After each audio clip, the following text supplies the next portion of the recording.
Hi, Coleman. Thanks for talking with me again today. John, good to be with you again. Thanks. What are the effects of Fed policy right now?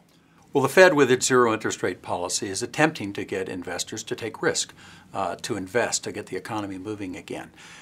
With rates at zero, though, investors have recognized over the last few quarters that the current income they used to get from traditional fixed income assets of 5 or 6 or 7% is now more like a quarter or a 0.5%. So they're looking for ways to replace that income.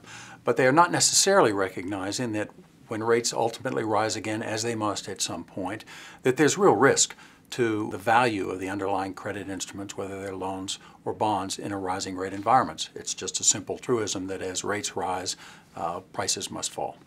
So looking to the future, what will be the effects of today's Fed policy down the road? I think it's fair to say we can't be certain. Perhaps it's even fair to say the Federal Reserve can't be certain. We ought to look back at their role as a prognosticator in 06 and 07 and 08 of the ultimate financial calamity that befell the United States and the rest of the globe.